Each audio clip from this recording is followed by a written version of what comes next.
On the majestic cruise liner, the Sapphire Serenity, Alice, a vivacious dancer with dreams of Broadway, and Jack, a stoic historian with a passion for ancient civilizations, find themselves sharing more than just the open sea. They clash at every turn.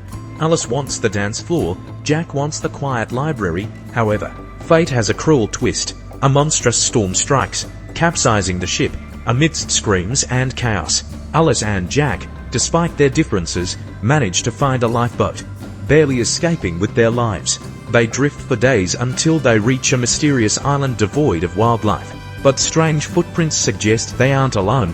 Following the footprints, they stumble upon a secluded village surrounded by crystalline waters. To their astonishment, they meet four other survivors: Olivia, an astrophysicist; Henry, a gourmet chef; Sophia, a linguist; and William, a renowned botanist. Together, they form a makeshift community.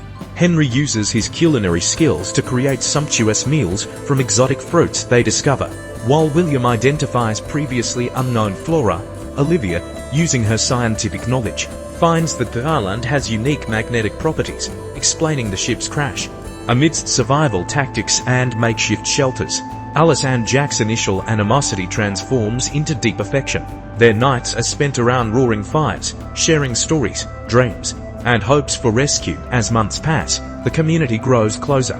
Sophia teaches everyone new languages, while Olivia and William fall in love, deepening the bonds among them. 3 years later, as hope starts to wane, a drone from a nearby research vessel spots their massive bonfires. Rescuers are shocked to find the survivors thriving in such an environment. Their story of love, resilience, and unity becomes a worldwide sensation. Upon returning, their families are stunned. Alice and Jack, once sworn enemies, are now inseparable. The community they built on the island becomes a symbol of hope and resilience, reminding the world that love can flourish even in the most unexpected places.